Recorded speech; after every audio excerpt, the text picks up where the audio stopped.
Well, hey guys, Assalamu alaikum and hello everyone. It's me Tanvin Hossein Jessica from Mama's Girl Jessica. So কেমন আছেন আপনারা সবাই? আল্লাহর রহমতে আমরাও বেশ ভালো আছি। সো যেহেতু ঈদের সিজন চলছে তাই ঘোরাফেরা একটু না করলে তো হয় না। দ্যাটস ওয়াই আমরা সেদিন চলে গিয়েছিলাম খাওসানে। খাওসান হচ্ছে অথেন্টিক থাই ফুডের জন্য বেস্ট একটা option. And one more thing guys, Thai food হচ্ছে আমার মোস্ট ফেভারিট একটা কুইজিন। আমরা খাবার অর্ডার দিয়ে বসেছিলাম খাবারের জন্য, ওয়েট করেছিলাম বেসিক্যালি। দেন তাদের ফুল ইন্টেরিয়ার একটু ফুটেজটা নিয়ে নিচ্ছিলাম। অ্যাস্থেটিক একটা ভাইব আসছিল। এরপর জাফরিনকে একটু টিস করা হচ্ছিল।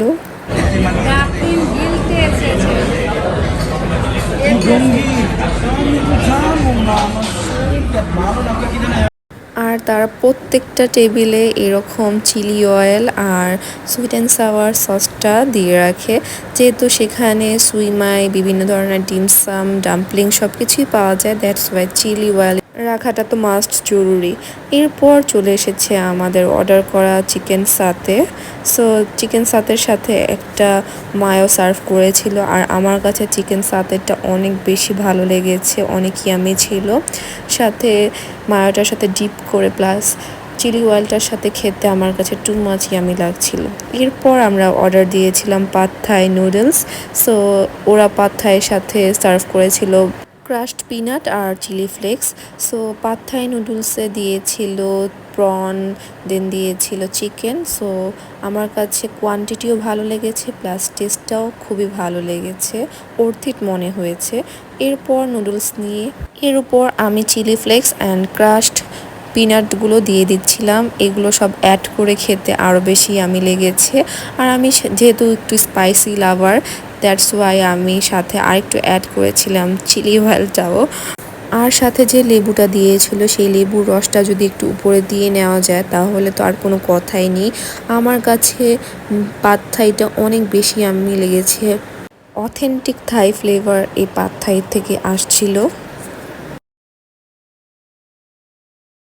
আর এখানে দেখুন রাহাত সর্ভে স্টাইলে চিলি ফ্লেক্স অ্যান্ড পিনাট ক্রাশগুলো দিয়ে নিচ্ছিল পাদ থাইয়ের উপরে। এটারই একটা স্লো মোশন বানিয়েছিলাম। এরপর আমি অর্ডার দিয়েছিলাম সি ফুড রাইস, সাথে নিয়েছিলাম ব্যাংকক স্টাইল চিকেন ফ্রাই আর চিকেন রেড কারি টাইপের একটা। সি ফুড রাইসে দিয়েছিল ব্ল্যাক মাশরুম, নর্মাল মাশরুম, দেন দিয়েছিল স্কুইড প্রন। সো আমার কাছে রাইসটা অনেক ডিলিশিয়াস মনে হয়েছিল। এটা যদি শুধুও খাওয়া যায় তাতেও কোনো খারাপ লাগবে না।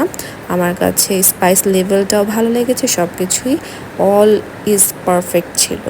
দেন ব্যাংকক স্টাইল চিকেন ফ্রাইটা ভিতরে একটা লেমনিশ ফ্লেভার ছিল, প্লাস ভিতর থেকে একটা নাগা ফ্লেভারও আসছিল, কিন্তু আমার কাছে কারিটা তেমন ভালো লাগেনি। এরপর আমরা নিয়েছিলাম coconut ice cream with sticky rice.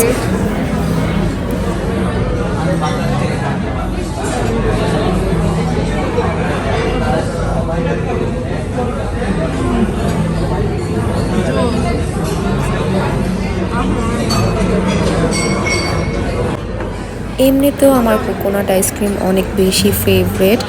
এর মধ্যে কোকোনাট আইসক্রিমটা আসলে অনেক মজা ছিল। আমি চেয়েছিলাম mango sticky rice with coconut ice cream, but mango sticky রাইসটা তাদের কাছে সেই মুহূর্তে অ্যাভেলেবেল ছিল না। That's why coconut ice cream with sticky রাইসটাই নিয়েছিলাম। এরপর খাবার দাবার শেষে তারা একটা ফিডব্যাক ফর্ম দিয়ে গিয়েছিল যে টেস্টটা কেমন হয়েছে, ফ্রেশনেস ছিল, অর সার্ভিংটা কেমন তারা সার্ভ করেছে। সো আমাদের অল ওভার সব কিছুই ভালো লেগেছে। দ্যাটস ওয়াই তাদের একটা গুড মার্কিং দিয়ে দিচ্ছিলাম আর ভালো একটা কমেন্ট করে দিয়েছি।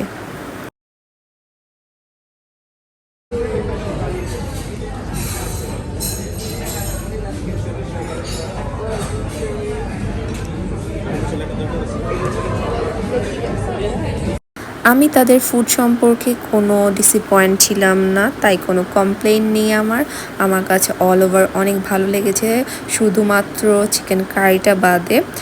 এরপর আমরা চলে যাচ্ছিলাম বাসায়, দ্যাটস ওয়াই কিছু পিকচার্স ক্লিক করে নিচ্ছিলাম। আর এখানে যেন কি বলছিলাম সেটা আমার এক্স্যাক্টলি মনে নেই। বাট কিছু তো একটা বলেছিলাম, তাই না? আর সেদিন আমরা 4 জনই গিয়েছিলাম ডিনারে, আব্বুকেও বলেছিলাম বাট আব্বু যায়নি। দ্যাটস ওয়াই আমরা 4 জনই অনেক এনজয় করে এসেছি। এরপর লিফটের জন্য ওয়েট করছিলাম। আর নিচে নেমে দেখি যে ঝুম বৃষ্টি হচ্ছে। সো এই বৃষ্টিতে মন চাচ্ছিল যে একটু ভিজে ভিজে বাসায় যাই, কিন্তু সেটা তো পসিবল না। নিচে নামার পর আইসক্রিম পার্লার যেহেতু সাথেই ছিল, দ্যাটস ওয়াই জাফরিন বায়না ধরলো যে না ও আইসক্রিম খাবে। দ্যাটস ওয়াই আইসক্রিম পার্লার থেকে বাটারস্কচ ফ্লেভার আইসক্রিমটা নিয়ে নিয়েছিলাম। আর আমার পার্সোনালি বাটারস্কচ ফ্লেভারের আইসক্রিম খুব বেশি ফেভারেট। এরপর চলে যাচ্ছিলাম বাসায়। সো আজকের ব্লগটা ছিল এই পর্যন্তই। দেখা হবে নেক্সট ব্লগে। ততক্ষণ ভালো থাকবেন, সুস্থ থাকবেন। আল্লাহ হাফেজ, and don't forget to subscribe my YouTube channel.